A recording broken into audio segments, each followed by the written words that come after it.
livro de Hebreus, capítulo 7. Hebreus, capítulo 7. Hoje nós concluiremos a exposição deste capítulo com os versículos de 20 a 28. Hebreus, capítulo 7, versículos de 20 a 28, diz assim a palavra do nosso Deus. E visto que não é sem prestar juramento, para aqueles sem juramento são feitos sacerdotes, mas este, com juramento, por aquele que lhe disse: o Senhor jurou e não se arrependerá, tu és sacerdote para sempre. Por isso mesmo, Jesus se tem tornado fiador de superior aliança. Ora, aqueles são feitos sacerdotes em maior número, porque são impedidos pela morte de continuar. Este, no entanto, porque continua para sempre, tem o seu sacerdócio imutável. Por isso, também pode salvar totalmente os que por ele se chegam a Deus, vivendo sempre para interceder por eles. Com efeito, nos convinha um sumo sacerdote como este, santo, inculpável, sem mácula, separado dos pecadores e feito mais alto do que os céus, que não tem necessidade, como os sumos sacerdotes, de oferecer todos os dias sacrifícios, primeiro por seus próprios pecados, depois pelos do povo, porque fez isto uma vez por todas, quando a si mesmo se ofereceu, porque a lei constitui sumos sacerdotes a homens sujeitos à fraqueza, mas a palavra do juramento, que foi posterior à lei, constitui o Filho perfeito para sempre. Vamos orar, queridos. Senhor nosso Deus e nosso Pai, ó Deus, nós bendizemos o Teu nome, e com alegria, Senhor, porque neste momento nós estamos, ó Deus, na presença daquele que se fez o nosso Deus, que nos tornou o Seu povo, que fez, ó Pai, de nós Sua família, que tem nos dado o privilégio de momentos como este, em que na Tua presença nós podemos nos deleitar em Ti, porque, ó Deus, na Tua presença nós podemos ouvir a Tua palavra e sermos por ela instruídos e edificados. Ó Deus, para podermos ser nutridos na esperança da era vindoura, do futuro glorioso que o Senhor reservou a nós, onde nós estaremos, ó Deus, nesta Tua santa presença, desta feita, ó Pai, de maneira plena, completa, perfeita, ó Deus, sem que os nossos pecados nos atrapalhem e embaraçem. Mais uma vez, ó Deus, completamente redimidos, poderemos nesta ocasião, neste grande dia do Senhor, nos deleitar na Tua glória completamente. Ó Deus, enquanto isso nós Te pedimos que o Senhor nos conduza pela Tua palavra, pelo poder e a glória, ó Deus, da Tua palavra que nos dirige segundo o Teu querer, que nos refaz, ó Deus, como nova criação Tua, Senhor. E neste momento é isso que nós Te clamamos, que a Tua palavra nos refaça, ó Deus, que ela nos recrie, que ela, ó Deus, mortifique o que há em nós ainda do velho homem, o que há em nós ainda de pecado, dos pecados que temos ainda cometidos, e que, ó Deus, ela nos vivifique cada vez mais, ó Deus, nos revista do caráter do Senhor Jesus Cristo. É o que nós Te pedimos, ó Pai. Fale-nos aos corações e transforma-nos neste momento. Pelo nome de Jesus é que pedimos. Amém, Senhor. Queridos, na semana passada, especificamente o dia 15, nós tivemos o Dia Mundial do Consumidor.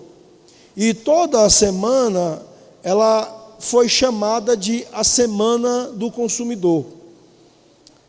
Para aqueles que estão habituados às questões do consumidor, a gente sabe que houveram muitas garantias que foram sendo conquistadas asseguradas ao longo do tempo, como, por exemplo, o direito de ser bem informado, de receber bons produtos e ter a garantia, por exemplo, de trocar os produtos defeituosos, ou ter assegurado a reparação do serviço defeituoso mal feito também.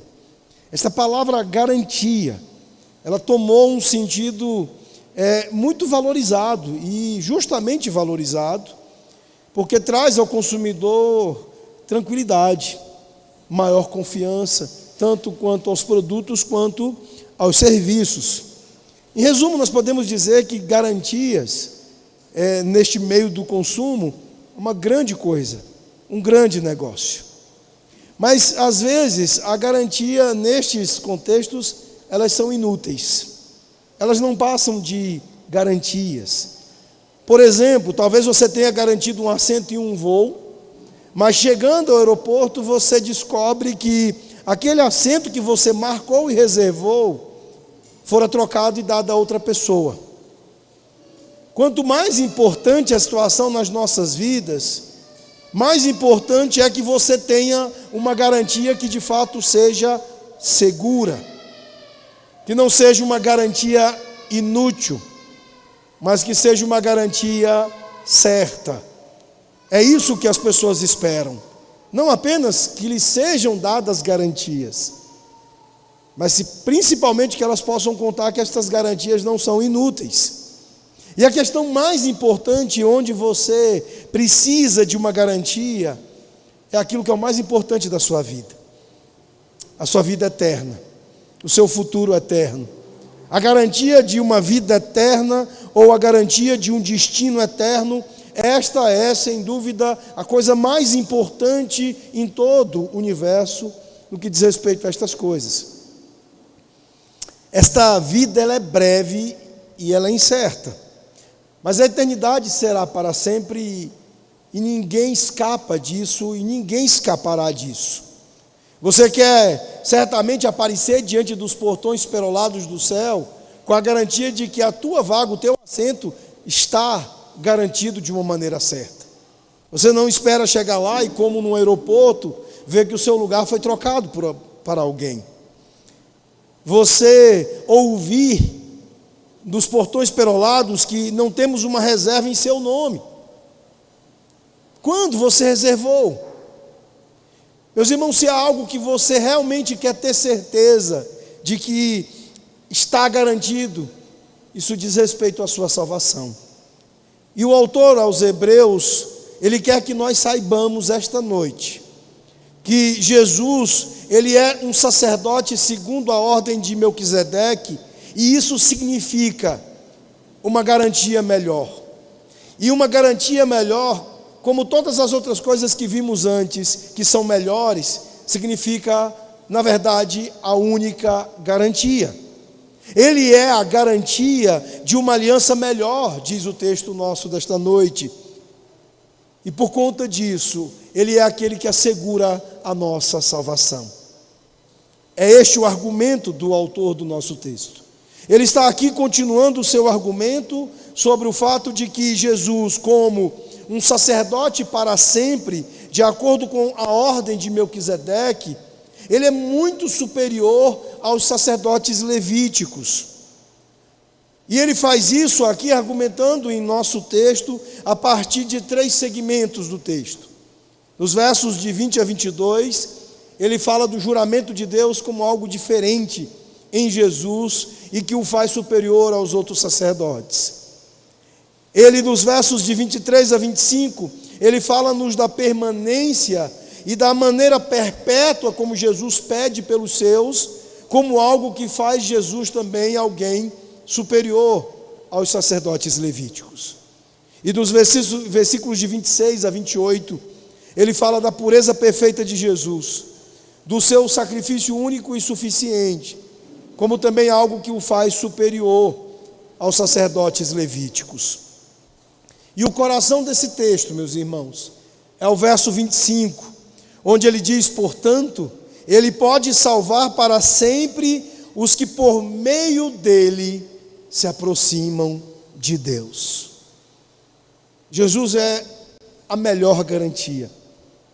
É sobre isso que o nosso texto fala-nos esta noite. É sobre isso que nós veremos mais. Aqui o autor ele nos assegura que a mensagem dele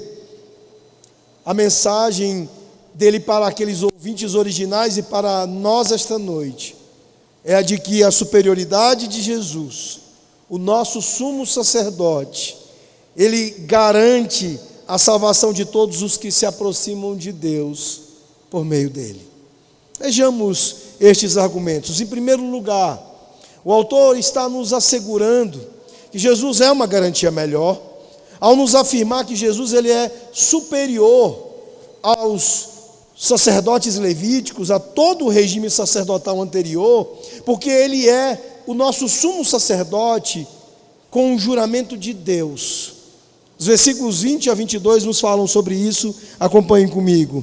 Ele diz assim: e visto que não é sem prestar juramento, porque aqueles sem juramento são feitos sacerdotes, mas este com juramento, porque aquele que lhe disse, o Senhor jurou, e não se arrependerá, tu és sacerdote para sempre. Por isso mesmo, Jesus se tem tornado o fiador de uma superior aliança. Meus irmãos, o autor ele está aqui contrastando a posição dos sacerdotes levíticos com a posição de Jesus, com o sacerdócio de Jesus.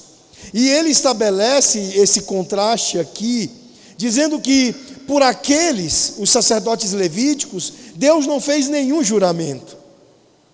Mas por Jesus, o Filho de Deus, aquele que é para sempre segundo a ordem de Melquisedeque, Deus o sustenta e o faz dele um sacerdote melhor pelo seu juramento.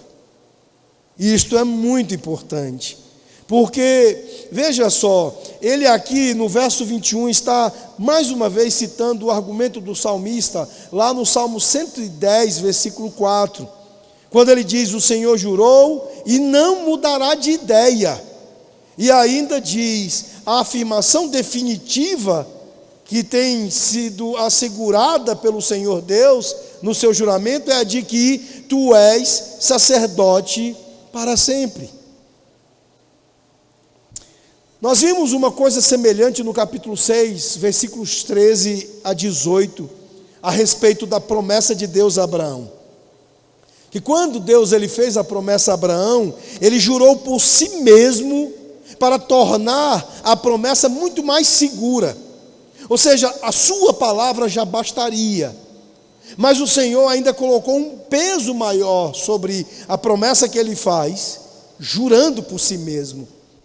A mesma coisa o Senhor faz em relação ao sacerdócio de Jesus. A palavra nua de Deus, ela já é suficiente para tornar a promessa de Deus como algo certo, como algo definitivo e absoluto.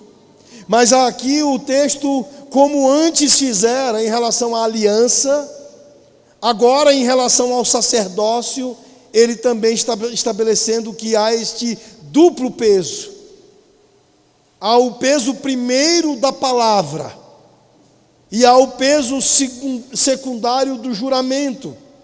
Então, o sacerdócio de Jesus, ele está tão pesado e tão assegurado e tão garantido quanto a sua própria aliança. Os dois são por palavra e por juramento. Ao acrescentar o seu juramento, é como se o Senhor Deus estivesse sublinhando a promessa. É como se ele estivesse realçando a promessa com uma espécie de marca-texto espiritual. É como se ele estivesse colocando parênteses, com vários pontos de exclamação, depois da sua aliança e agora do sacerdócio de Jesus. Então você conclui sobre esta expressão, sobre esta verdade, que Deus ele está querendo dar a maior expressão e carga de expressão possível, quanto à certeza e à garantia, tanto da aliança, quanto do sacerdócio, enquanto promessas dele. Isso tudo, meus irmãos, o autor está argumentando, faz da garantia envolvida no sacerdócio de Jesus algo muito melhor. O sacerdócio de Jesus, tão garantido e tão assegurado por juramento, faz desta aliança do sacerdócio de Jesus algo muito melhor.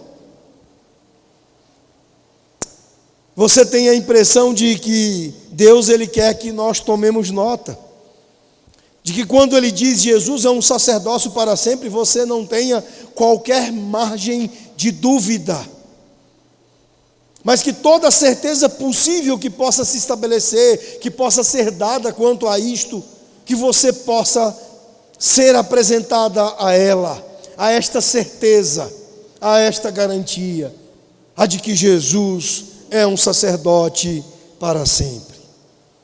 É por isso que no verso 22, ele diz: tanto mais também, Jesus se tornou a garantia de uma melhor aliança. Em grego, meus irmãos, o nome Jesus ele é colocado por último na frase para poder dar uma ênfase. A ênfase com relação ao que significa o nome humano de Jesus, o nome humano do nosso Salvador, que significa literalmente Yahvé salva, Deus salva. Como o anjo ele disse a José lá em Mateus 1:21, chamarás o seu nome Jesus, porque ele salvará o seu povo dos seus pecados. E aqui, esta é a única vez que a palavra garantia ela é usada no Novo Testamento. E Jesus, que se ofereceu na cruz pelos nossos pecados, ele está aqui como a nossa garantia. E ele não está apenas como uma simples garantia, mas como uma garantia extremamente realçada pelo próprio Deus com seu juramento. E uma garantia que faz desta aliança uma melhor aliança, a nova aliança, que o autor aqui apenas menciona, mas que nós veremos na exposição do capítulo 8, versículos de 7 a 13, esse tema ser melhor e mais expandido. Mas que por ora você possa ter esta certeza, que você possa estar seguro de que esta garantia jurada, afirmada pela palavra e jurada pelo nome do próprio Deus, faz de Jesus um sacerdote melhor. E este sacerdote melhor faz desta aliança uma aliança melhor. Um comentarista, o Philip Hughes, ele observa dizendo o seguinte: o juramento, aqui posto como uma segunda de duas cabeças, todas as graciosas promessas e profecias que precedem a vinda de Cristo estão reunidas aqui. E com a vinda de Cristo, tanto a aliança evangélica quanto o sacerdócio evangélico irromperam em cumprimento em Cristo Jesus. A promessa jurada feita a Abraão e o sacerdócio jurado estabelecido em Cristo Jesus, tudo isso irrompe-se, cumpre-se em Cristo Jesus, mostrando-nos uma aliança melhor e mostrando-nos um sacerdote melhor.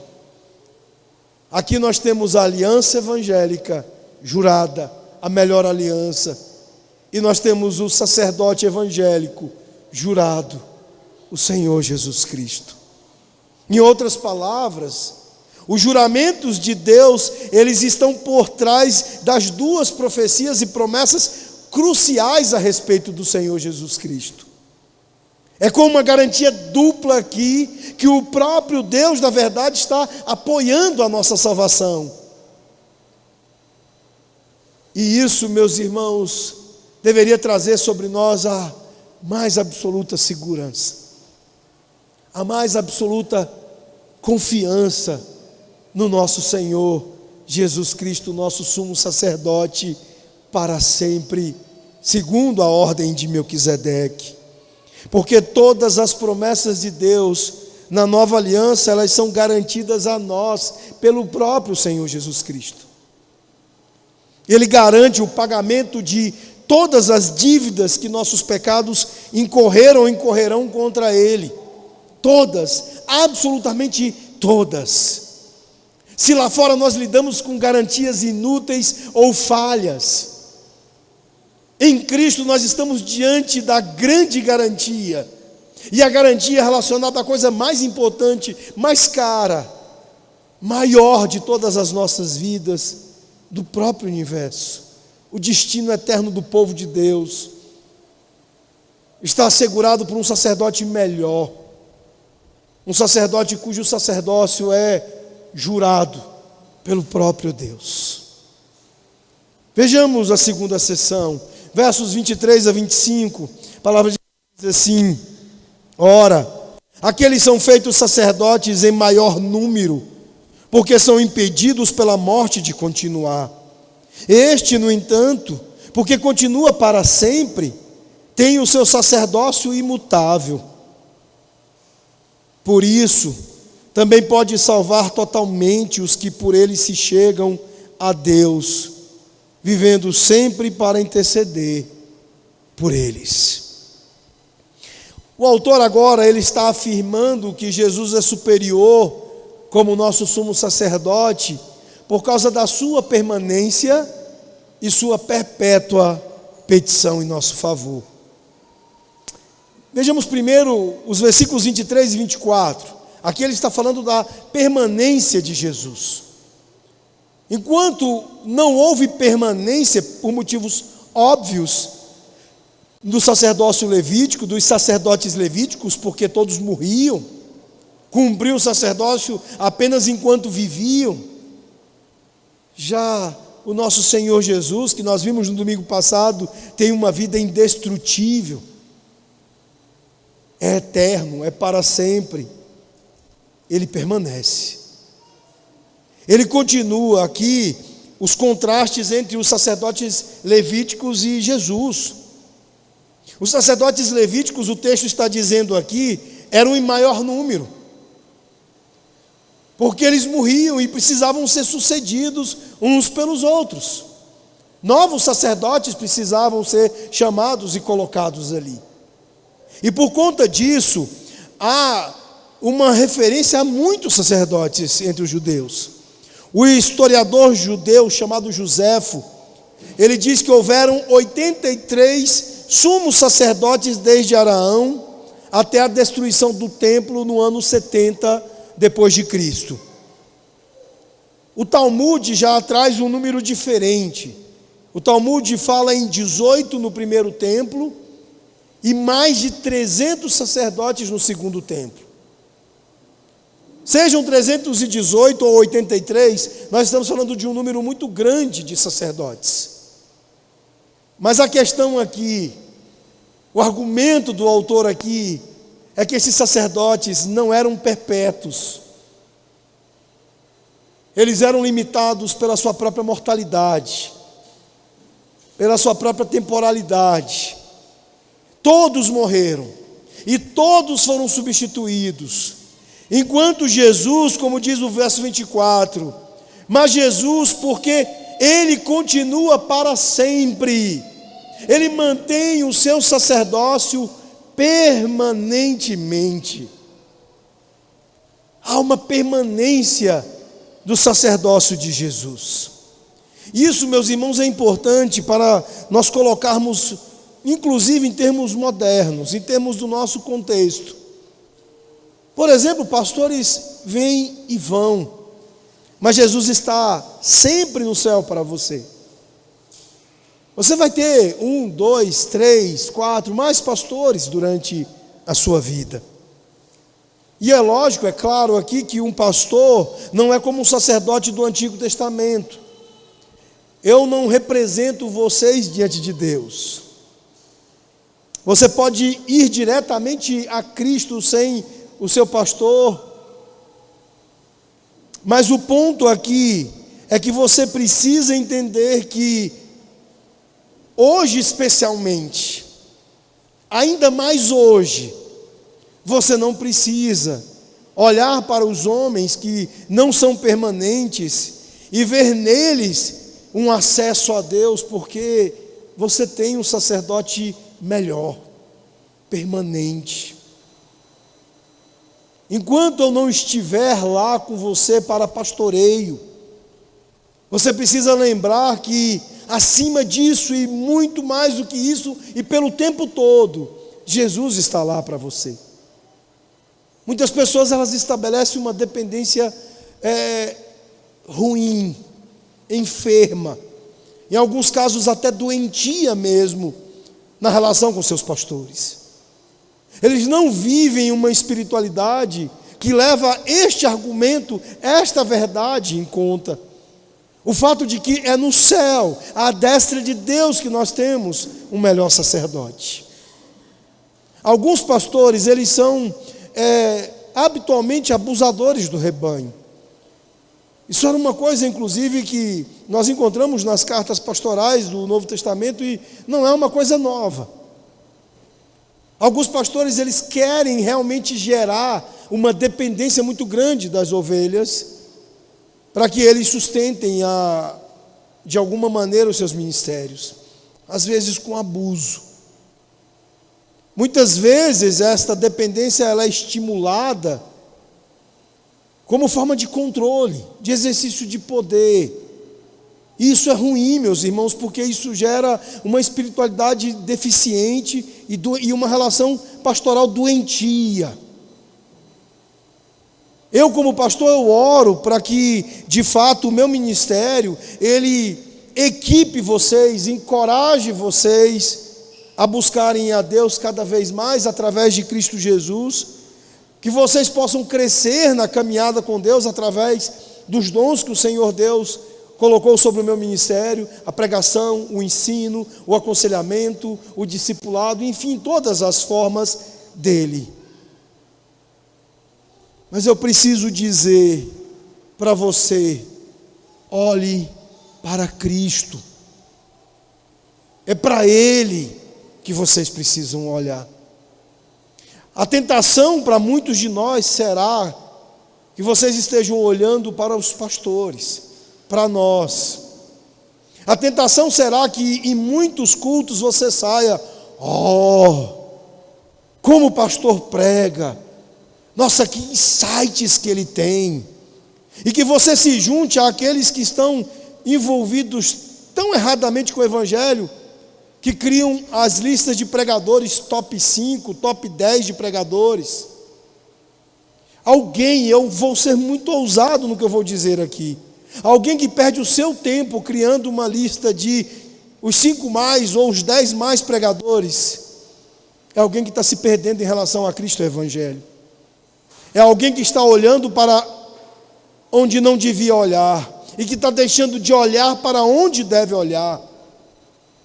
O Samuel Rutherford, uma ocasião, uma ovelha chegou até ele depois de uma pregação e a ovelha foi bajulá-lo, enchê-lo de elogios por conta da sua pregação, e ele disse: minha irmã, eu devo ter feito um péssimo trabalho agora, porque você deveria estar falando de Jesus e não de mim. Esta é uma forte convicção homilética dos pregadores e pastores das igrejas continentais, reformadas de tradição continental. Eles dizem: olha, nas pregações sejam discretos para que as pessoas não falem de vocês, mas só de Jesus.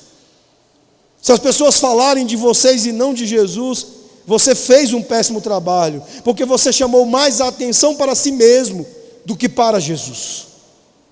Então, quando nós vemos a permanência de Cristo, Ele que está lá por você, para você, 24 horas por dia, o que eu como pastor preciso lembrar a vocês é: olhem para Cristo. Eu pastoreio vocês uma parte do tempo, como parte do pastoreio dele, como uma espécie de serviçal do verdadeiro pastor. Mas ele, o verdadeiro pastor, está para você o tempo todo, 24 horas por dia, 7 dias por semana, 365 dias por ano, e Ele estará para você por toda a eternidade. Ele permanecerá como seu pastor para sempre. Ele será o seu sacerdote, sumo sacerdote para sempre. Olhe para Jesus. Olhe para Cristo.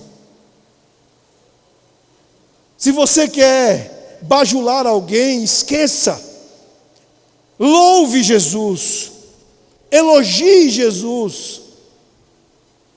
Pastores não precisam de fãs-clubes.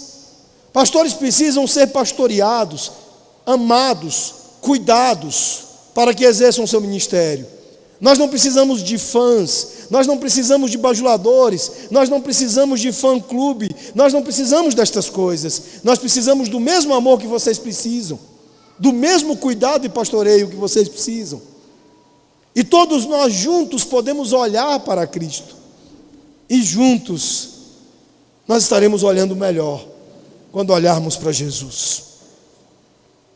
No verso 25, ele diz que Jesus é superior como sumo sacerdote por causa da sua petição perpétua para o seu povo. Jesus ele pode também salvar para sempre aqueles que se aproximam de Deus por meio dele, pois vive sempre para interceder por eles. Ah, meus irmãos, que versículo maravilhoso. Que versículo maravilhoso este aqui. Toda a escritura é maravilhosa, mas há alguns versículos que impactam-nos bastante. E aqui, como em João 3,16, nós tivemos num único versículo contido toda a essência do Evangelho. Pode também salvar para sempre aqueles que se aproximam de Deus por meio dele, pois vive sempre para interceder por eles. Toda a essência do Evangelho está aqui. Jesus pelos seus, salvando e eternamente intercedendo por eles. Esta é a essência do Evangelho. A oração sacerdotal de Jesus, lá em João 17, é uma das nossas visões de como ele ora pelos seus. Outro texto fabuloso das Escrituras. Além disso, além de João 17, nós vemos quando Jesus ele previu as negações de Pedro, e lá em Lucas 22:32, ele disse: mas eu roguei por ti, para que a tua fé não desfaleça. Este é o nosso melhor sacerdote. Ele está intercedendo por mim e por você, pelas nossas vacilações de fé, permanentemente, eternamente. Meus irmãos, embora nós possamos tropeçar, e nós tropeçamos muito, como Pedro, a nossa salvação ela é garantida. E ela é garantida porque o nosso sumo sacerdote está à direita de Deus Pai, intercedendo por nós. A sua própria presença ali, tendo realizado a nossa redenção por meio do seu sangue. Significa que quando nós pecamos, nós temos um advogado junto ao Pai. Jesus Cristo, o justo. A garantia de nossa salvação, ela não é anulada se nós deixarmos de seguir perfeitamente o manual do proprietário. Uma das regras do direito do consumidor é que se você não operar os equipamentos segundo as instruções, depois você não vai conseguir a garantia de troca do produto. A garantia perfeita, a melhor garantia que nós temos em Jesus, ela nos está assegurada, mesmo que nós não sigamos o manual do proprietário. O Evangelho ele é muito melhor, muito superior, ele é infinitamente superior ao direito do consumidor, a qualquer coisa que o direito possa nos oferecer. Embora nós devamos sempre buscar obedecer a palavra de Deus, Jesus intercede por nós quando nós falhamos. Depende das orações perpétuas do nosso grande sumo sacerdote a nossa salvação. E ele é superior por causa do juramento de Deus. Ele é superior por causa da sua permanência. E ele é superior por causa da sua petição perpétua em nosso favor. Estas coisas, meus irmãos, elas garantem a nossa salvação. Mas a seção final do texto nos traz ainda mais um argumento. Vejam comigo os versículos 26 a 28. Com efeito, nos convinha um sumo sacerdote como este, santo, inculpável, sem mácula, separado dos pecadores e feito mais alto do que os céus, que não tem necessidade, como os sumos sacerdotes, de oferecer todos os dias sacrifícios, primeiro por seus próprios pecados, depois pelos do povo, porque fez isto uma vez por todas, quando a si mesmo se ofereceu. Porque a lei constitui sumos sacerdotes a homens sujeitos à fraqueza, mas a palavra do juramento, que foi posterior à lei, constituiu o Filho perfeito para sempre. O autor está nos dizendo que Jesus é superior como sumo sacerdote por causa da sua perfeita pureza e do seu supremo sacrifício de si mesmo em favor do seu povo. Jesus é dito aqui no texto, ele era adequado para nós. Isso aponta para a adequação de Cristo para realizar a sua obra redentora, como o único adequado. Significa que ele respondeu exatamente aos requisitos da situação em que nós estávamos como pecadores. Ele era precisamente o substituto perfeito para todos os homens e mulheres, crianças, enfim, todos os do seu povo. Ele era adequado, ele era perfeito, e o autor aqui ele empilha 5 termos que enfatizam esta adequação de Jesus e a perfeição da sua pureza, que fazem dele um sacerdote melhor, superior. O texto diz que ele é santo, o que aponta para o seu caráter como separado para Deus, sem nenhum pecado. Tem aqui uma conotação especificamente messiânica, porque uma vez que é usado o Salmo 16, versículo 10 aqui, referindo-se a Jesus como santo de Deus, que não veria corrupção. O texto também diz que ele é inculpável, ou seja, inocente. Significa que ele é inteiramente livre de tudo que é mal e prejudicial, e tanto em ação quanto motivação ele é livre destas coisas. O texto diz que ele é imaculado. Significa ser livre de qualquer defeito moral ou espiritual. Pode apontar para a pureza moral de Jesus, em contraste com a pureza ritual externa dos sacerdotes levíticos. Embora eles possam ser puros por fora, por dentro eles eram contaminados como pecadores. Mas Jesus, ele era completamente puro. Não era apenas uma pureza ritual, mas uma pureza pessoal e completa do Senhor Jesus. Também fala de separado dos pecadores. Esta é uma parte importante, porque Jesus ele não se retirou do contato com os pecadores, não em um sentido monástico, não no sentido de deixar a companhia deles. Em vez disso, embora ele fosse amigo de pecadores, ele não pecou com eles. Embora ele fosse amigo de pecadores, ele se manteve separado e sem mácula. Ao contrário, meus irmãos, dos sacerdotes levíticos, que tinham que manter-se afastados de qualquer um que pudesse o profanar ritualmente. Ao contrário destes que tinham que ficar isolados, Jesus ele não deixou o convívio dos pecadores. Ele podia misturar-se com pessoas pecadores e ainda assim ele não se contaminou e ele não podia se contaminar. Isso não o afetava. Ele podia tocar leprosos, como lá em Marcos 1,41, que isso não o contaminava. Ritualmente impuros e até mesmo os mortos, lá em Lucas 8, versículo 40 a 56. E nada disso fez Jesus contrair contaminação.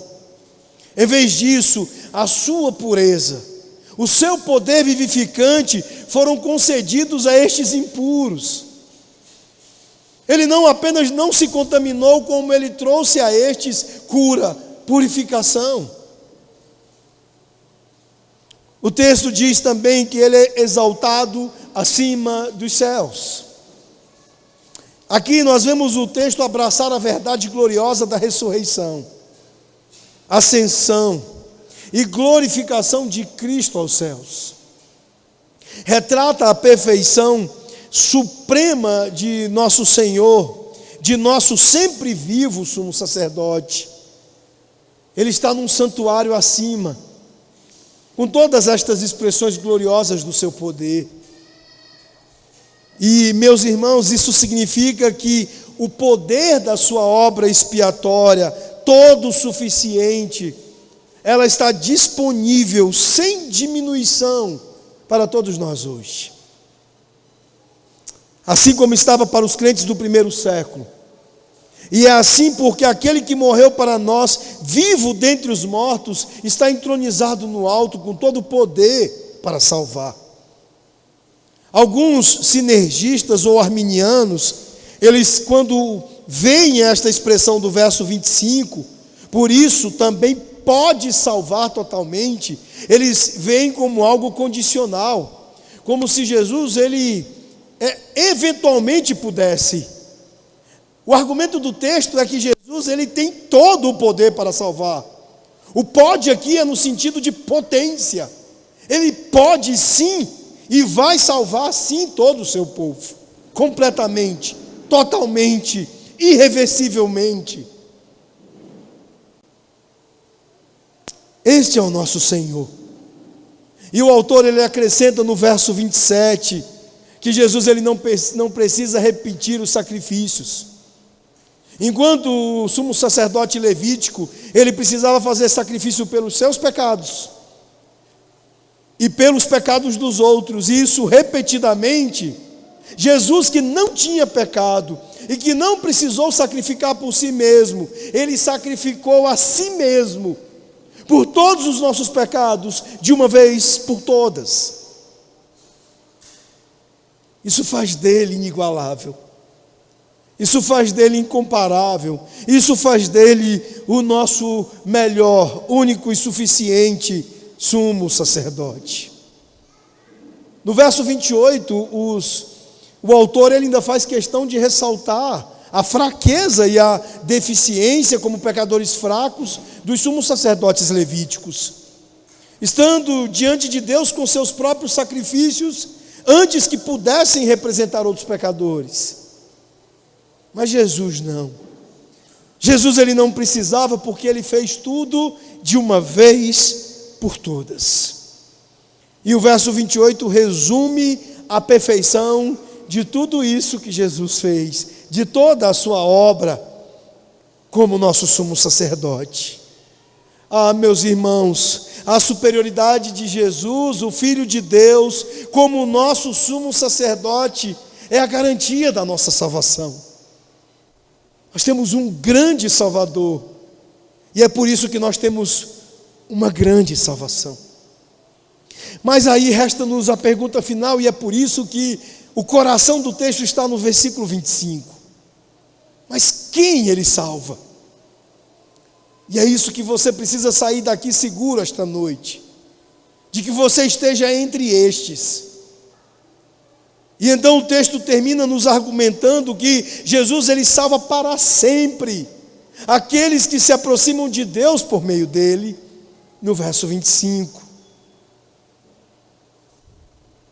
Os que ensinam a visão sinergista, os humanistas da salvação, eles nos acusam de ensinar que Deus nos salva à parte da fé. E isso não é verdadeiro. Nós ensinamos sim que Deus salva pela fé. A diferença em relação a eles é que nós ensinamos que, mesmo que sejamos responsáveis por crer em Jesus Cristo, nós cremos que está todo evidente no Evangelho, que nós somos incapazes de crer no Evangelho, a menos que Deus, Ele nos conceda a fé como um dom gracioso. Por isso que nós dizemos que a salvação é do Senhor, enquanto os sinergistas insistem em dizer que a salvação é do homem. Hoje estou salvo, amanhã não estou, hoje estou salvo, amanhã não estou. Nós entendemos que não é isso que o Evangelho ensina. Lá em João, capítulo 6, e também nos versículos 44 e também no versículo 65, nós vemos sobre isso. Jesus, ele disse: ninguém pode vir a mim, se o Pai que me enviou não o trouxer, e eu o ressuscitarei no último dia. O verso 21, no capítulo 13 de Hebreus, diz que Deus opera em nós o que é agradável diante dele. Uma grande salvação operada por um grande Deus, visto que aproximar-se de Deus por meio de Jesus é agradável aos seus olhos. Ele deve operar isso em nós, se quisermos nos achegar a Ele com fé. É essa a exposição, é esse o ensino do Evangelho. Aproxime-se aqui é um termo contínuo, é uma ação presente, no tempo presente, que acontece de maneira contínua, descrevendo aqueles que estão sendo salvos desta maneira. Eles continuamente se aproximam de Deus através de Jesus. Eles não são como aqueles que buscam a Jesus atrás de benefícios. Eu estou passando por um problema no trabalho, então eu me aproximo de Deus através de Cristo Jesus e eu busco a sua santa presença nos cultos.